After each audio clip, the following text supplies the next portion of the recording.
watching Thrifty Kaniffy. Hello everyone and welcome to Thrifty Kaniffy. Well, today we're going to be looking at the Victorinox climber, kind of taking a deep dive into this awesome Swiss Army knife and talking about the differences between a couple of models that I own here. And this will allow you to kind of see some things that have changed over time. This older model is from 1976 to 1986 and the newer one is from 2011. So the Victorinox climber is model number 1.3703. You can get these on Amazon for $28. It is a 3-layer design. You can see there.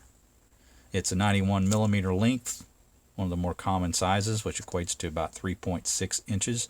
You've got the red Celador handles on this, and they have essentially 14 functions.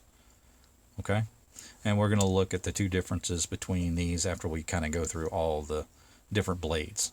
So on the top, you've got a cutting layer, the scissors, and the opening layer. That's kind of how I like to refer to this. So the cutting layer has two blades. You've got a small and a large blade, spear points, both of them.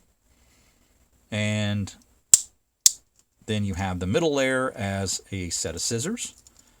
And this is kind of what differentiates this knife from a Spartan. You get that third middle layer and adds these scissors. Otherwise, they're pretty much the same knife. Okay, and then that third layer is what I call the opening layer. You get a half stop on this left side. This one does not have a half stop, but you get the smaller screwdriver blade. It's like a 3 millimeter tip, something like that. And then the can opener, which will open up your tin cans. And then you've got the larger screwdriver blade over here on the left with the bottle lifter and the wire stripper. Okay, so there's your opening layer. And then on the back, you've got 3 blades, essentially, or 3 tools. Corkscrew, all right, the parcel hook, and then also, finally, your awl blade. Okay, so that gives you all of the 14 functions. You can also consider, the toothpick a function, and the tweezers a function, and the key ring a function. So they kind of cheat a little bit there, but you do have 14 overall functions on the knife.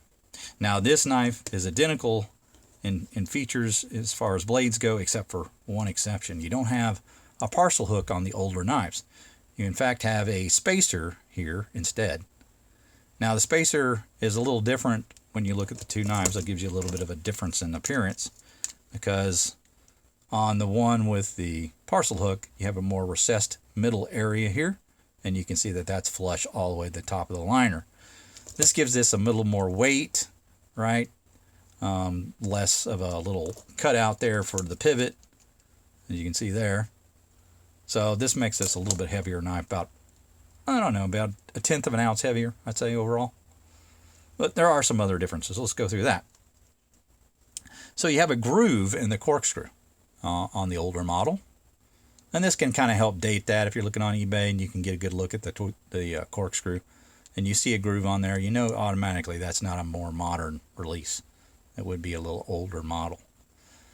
And of course, the lack of the parcel hook. So there's another key little thing to look for when you're looking on eBay shopping.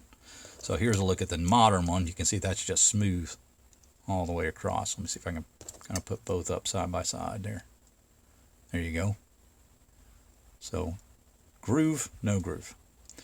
Okay, what's next? We've got the Tang stamps. So on the modern knife, we just have a 3-line Tang stamp.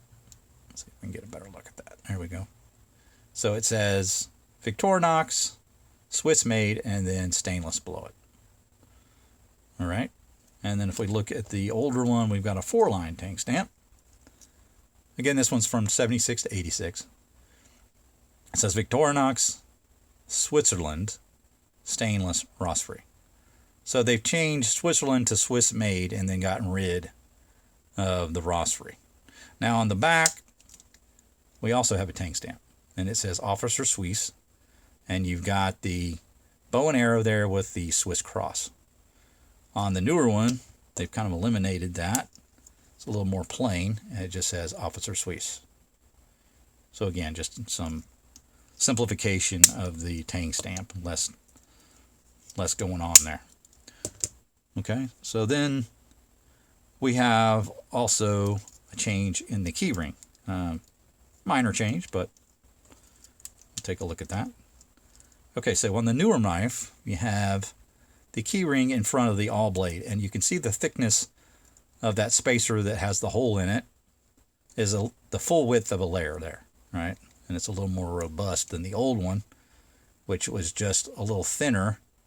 You can see it's not all that thick, and it's in front of the corkscrew. So they've moved the location and then made it a little more robust, which I think was an improvement. Okay, so then the next thing is we have a little difference in the awl blade. If I can figure out where that is, there we go, on the bottom. So here's your modern awl blade. Okay, got the hole, the eyelet to thread something, and the older model does not have that. So when we hold these up side by side, you can see the nail nick is also quite a bit larger. Let me see if I can hold it like this. This will get it closer together. There we go. So the nail nick is quite a bit larger on the older knife. And then also a little bit of a change in the wedge there, but not much. Pretty similar. And you can see how much smaller the modern nail nick is. And of course then the eyelet's missing on the older knife. They've added that. So another little minor change. Oh, it's doing some tweaks there. Okay, and then the scissors are a little different slightly. There's some minor differences in them. We'll look at the most major significant difference. You might be able to notice a few other little things as we look at this, but the main thing I want to discuss is the pivot. Now, the shape of the handles does change slightly. I guess I will point that out. If you look at the space between the sort of the plunge grind there, where the scissor handle becomes part of the pivoting area, there's a bigger gap between this and this on the older model than there is the newer model. You just have a smaller gap. And I think the shape of the handle is just ever so slightly different. You can see how the end of it here is more sort of rounded and swooped. This is a little more blocky with a little more bulbous end. And I think they've changed, not on this particular one, but they do have some older knives that have a different way that they attach the spring. It's a little larger hole, and I don't think these are different though. I think these are the same, so that may have been something that happened a little earlier on. But just slightly different there. And then the main thing is the older one has the, let's see if I can get my hand under there. There we go. The screw-on pivot, their screw pivot, and this one is just a flattened pin that goes through. And they just flattened it on either side. So yeah, that's never going to come apart. And this, you can replace the screw. So I don't know if that's necessarily improvement. And I guess you could lose the screw and that wouldn't be good. But then this one could get broken or something and you wouldn't be able to repair it. So kind of a give and take there as far as which is better. But yeah, just some differences in the scissors there a little bit. All right, so let's move on. We have, oh yeah. So we have the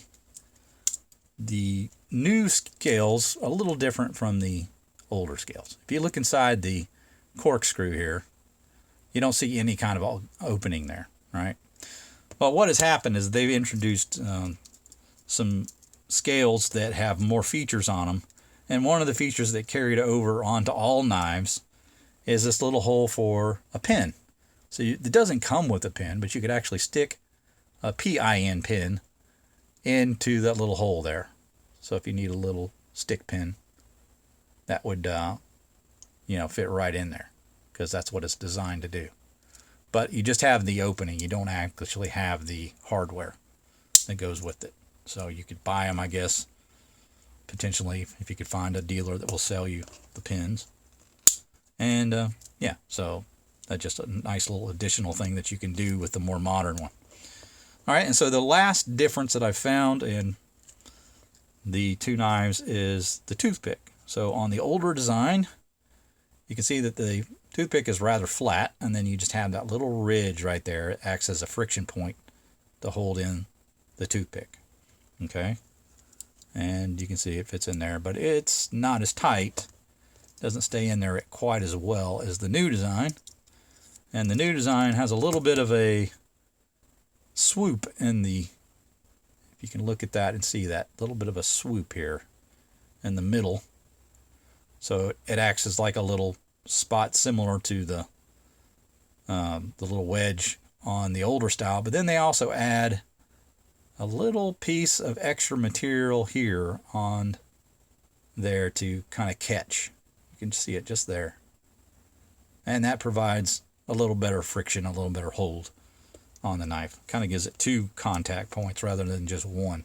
So they just improved that. It doesn't shake out of there and just makes for, you know, keeping it in place a little better.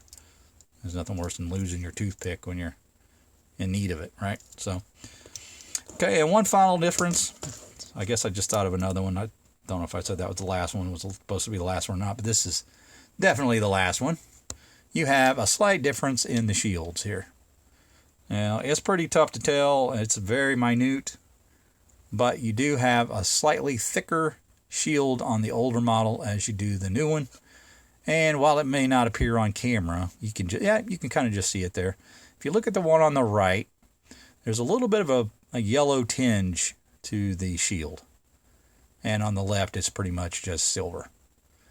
But you got to see that under the perfect lighting. You'll probably never be able to tell the difference.